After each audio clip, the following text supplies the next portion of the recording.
number 1168. The work-wise detail of the funds allocated utilized in Kalakot Sunderbani constituency during the financial year 2025-26 is enclosed in Annexures A and B. Part B, sir.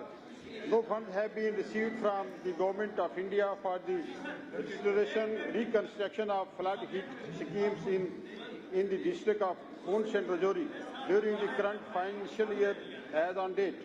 However, the list of damages to infrastructure in the said districts have been submitted to Finance Department for funding under SASCI, and the same is enclosed Annexure C and D. ठीक है, पूछे sir 1.5 साल इस assembly को हो गया sir जी। मेरे भाई मिनिस्टर साहब ने सिर्फ एक स्कीम वहां पे अप्रूव की है 7 लाख रुपए की, और वो भी इनके अपने रिलेशन में कोई आदमी था उनकी। मेरे कहने पे वहां पे कोई काम नहीं हुआ। मैंने इनसे रिक्वेस्ट की थी, आज जो डिटेल इन्होंने मुझे दी, जो बीडीसी प्लान जो मैंने बनाया वो, जो सीडीएफ दिए वो, इनने मेरे कालाकोट सुंदरबनी कॉन्स्टिट्यूंसी में इन्होंने एक पैसा भी नहीं दिया मेरे कहने पे। सर वाटर टैंकर मांगते हुए मुझे लगता है तीसरी बार यहाँ पे हम बैठे हैं। इन्होंने वाटर टैंकर तक सुंदरबनी में जो है हमारा क्षेत्र है सब डिवीजन सुंदरबनी में, उसमें एक वाटर टैंकर की जरूरत थी, इन्होंने वाटर टैंकर वहां पे नहीं दिया।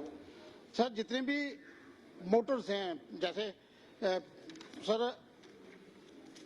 15-15, 18 साल पहले पुरानी मोटरें लगी थी मैकेनिकल डिपार्टमेंट की, पीएचई मैकेनिकल की, सारी की सारी मोटरें खराब हैं, वहां पे पानी लोगों को नहीं मिल रहा। मिनिस्टर साहब के पास में जाता हूं तो अपने सबॉर्डिनेट्स को कहते हैं भाई टेंडर लगा दो, कालाकोट का टेंडर लगा दो और मेरे एरिया के टेंडर भी लगा दो। इन्होंने 2 बार 3 बार मुझे कहा कि आपके टेंडर लगे। सर ना वो टेंडर आए, ना वहां पे हमें मुझे मोटरें मिली, ना मैं लोगों को पानी दे पा रहा हूँ। सर इनके पास बाकी भी डिपार्टमेंट्स हैं। ट्राइबल का प्लांट मैंने आपके सामने भी रखा था, बाकी सारे एमएलए का प्लांट इंटैक्ट रखा जो एमएलए ने बनाया। जो मेरे वाला प्लांट था वो काट दिया इन्होंने, ट्राइबल्स का भी। सर पहले यही बताएं मुझे कि मेरे साथ इनको शरारत किया। अगर कालाकोट सुंदरबनी कॉन्स्टिट्यूंसी के वोटर्स हैं, उन्होंने भारतीय जनता पार्टी को वोट दे दिया, तो इनको इतनी नफरत है कि उनके सभी को गले गर्दनें काट देनी, उनके गले ही काट देने, उनको कुछ नहीं देना। सर वजह क्या है? ये जवाब दे देंगे, जवाब दे देंगे। सर जो डिटेल ऑनरेबल एमएलए साहब ने मांगी थी वो हमने एनेक्सर्स ए एंड बी और बी पार्ट का सी एंड डी में डिटेल इनको दे दी। इन्होंने खदशात जाहिर किए हैं कि शायद हमारे साथ कोई सोतीला सलूक किया जा रहा है। वो ऐसी बात नहीं है। जो हमारे पास है उसकी डिस्ट्रीब्यूशन हम ये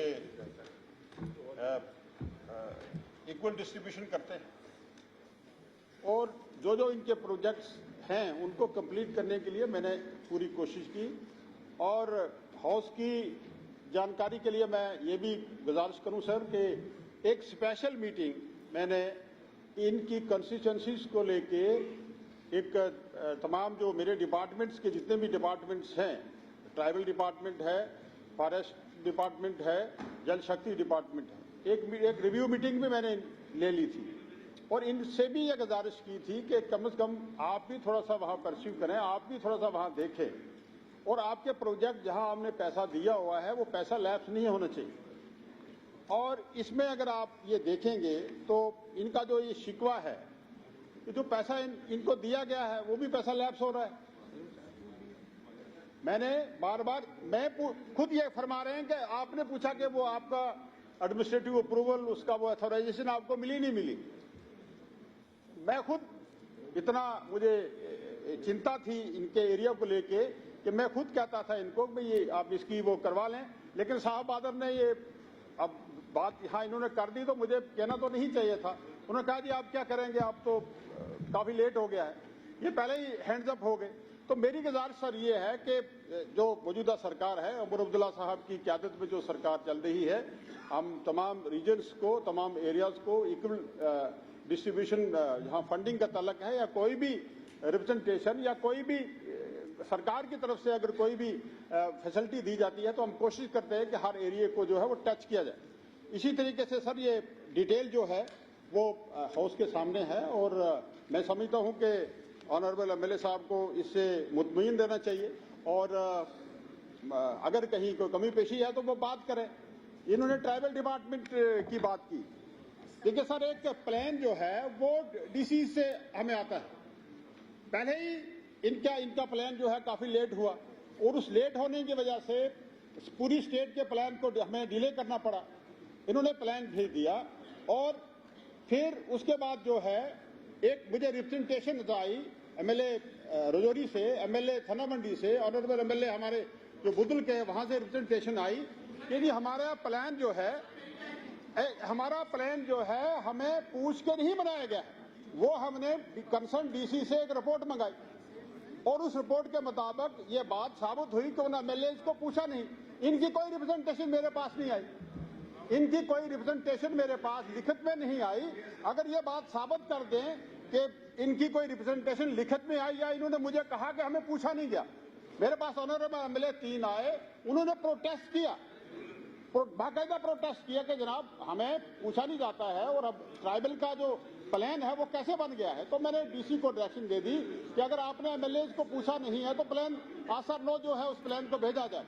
और वो प्लान दोबारा आया और थ्रू प्रोसेस एक प्रॉपर जो प्रोसीडिंग के बाद जो है वो दोबारा प्लान जो है अप्रूव हुआ और उन एरियाज में वो पैसा चला गया। लेकिन मैं ये गुजारिश करूं कि ऑनरेबल एमएलए साहब जो है इनको मैं लास्ट में, क्योंकि सर ये थोड़ा सा मैं वक्त ले लूंगा, कि मोहब्बत की तमन्ना है तो फिर वो वसफ पैदा कर, जहां से इश्क चाहता है वहां तक नाम पैदा कर। मैं तुझको तुझसे ज्यादा और सबसे ज्यादा चाहूंगा, मगर शर्त यह है कि अपने अंदर एक नई जुस्तजू पैदा कर। सर ऐसे है कि जो फंडिंग की बात मिनिस्टर साहब ने की वो 2011 का प्लान वो था, स्कीम थी, अप्रूव्ड हुई थी। फंडिंग इस साल हुई, इनके एक्सीएन ने भी मना कर दिया, एससी ने भी मना कर दिया, चीफ इंजीनियर ने मना कर दिया कि हम पिछले काम हुए उसकी टेक्निकल सैंक्शन कैसे करेंगे सर। उन्होंने टेक्निकल सैंक्शन से मना किया। मैंने चीफ मिनिस्टर साहब से भी बात की, मिनिस्टर साहब खुद मेरे सामने थे। इन्होंने अपने उन पीआरओ को बोला कि भाई चीफ साहब से, चीफ इंजीनियर से बात करो। उन्होंने बिल्कुल रिफ्यूज कर दिया कि हम इसको टेक्निकल सैंक्शन नहीं देंगे क्योंकि काम पुराने हुए हैं। 2011 से वो काम चल रहा था सर।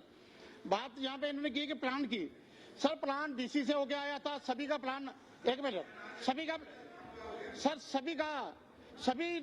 सभी एमएलए का सर रजौरी का प्लान अप्रूव हुआ, उसमें मेरा भी अप्रूव हुआ। ये बिल्कुल मिसलीड किया जा रहा है उसको कि मेरा प्लान अप्रूव नहीं हुआ, जब मेरी तरफ से प्लान नहीं आया। प्लान आया, प्लान अप्रूव हुआ, मेरे पास कॉपीज पड़ी हैं सर। प्लान अप्रूव होने के बाद एक जॉइंट डायरेक्टर ऑर्डर करता है कि जो 4 एमएलए हैं उनका प्लान वो ही रखा जाए, जो कालाकोट सुंदरमणि का एमएलए है उसका प्लान वो रखा जाए जो पहले अप्रूव होकर आया था। सर बड़ी मुझे लगता है कि इतनी जाति, इतनी अनदेखी, इतनी नाइंसाफी जितनी मिनिस्टर साहब कर रहे हैं ऐसे नहीं करनी चाहिए। वक्त सभी को मिलना है, हमें जवाब भी सभी ऊपर वाले को जवाब भी देना है। ऐसे मेरे 1 लाख लोगों के साथ नाइंसाफी ना की जाए।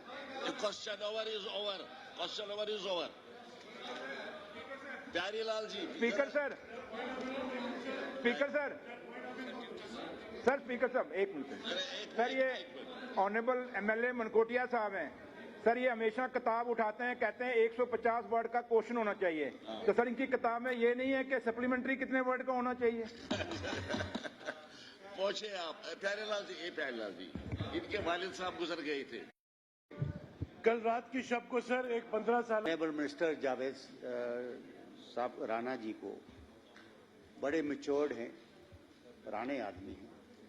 मेरी आपसे ये विनती है कि मेहरबानी करके ऑनरेबल एमएलएस को बुला के जो इसकी ख़ाहिशात है उसको दूर करने की कोशिश करें।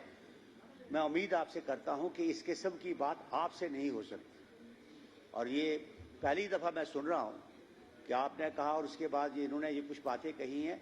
मैं तमाम गवर्नमेंट को भी ये कहना चाहता हूं कि जो भी एमएलएस यहाँ बात करते हैं उसको सीरियस तरीके से सरकार लेने की कोशिश करे। हम हाउस को चलाना चाहते हैं, बहुत सी चीज़ें आई हैं सर, हम उसके बावजूद भी आपकी कॉपरेशन लेना चाहते हैं। आप स्पोर्ट्स मिनिस्टर का सुनिए किस किस्म की बात की है उन्होंने। हम ये नहीं चाहते हैं। हम ये चाहते हैं कि हम आपकी तनकीद करें पर उस पर अमल करने की कोशिश करूं। मैं उम्मीद करता हूं जावेद राणा साहब से कि ऑनरेबल एमएलए को बुला के अगर इसकी जो खदशात है उसको दूर करने की कोशिश करें। मैं उम्मीद करता हूं आपसे कि आप इस पर संज्ञान भी लेंगे और इन फ्यूचर ऐसी बात किसी एमएलए के साथ ना हो और आपकी डायरेक्शन जो ट्राइबल के पैसा है उसके बराबर जानी चाहिए कि हर ऑनरेबल एमएलए कहीं का भी हो विदाउट उसके साइनिंग के बगैर प्लान नहीं बनना चाहिए। उसकी सख्त हिदायत जो है वो होनी चाहिए। शौकत साहब एक मिनट ठहरो शौकत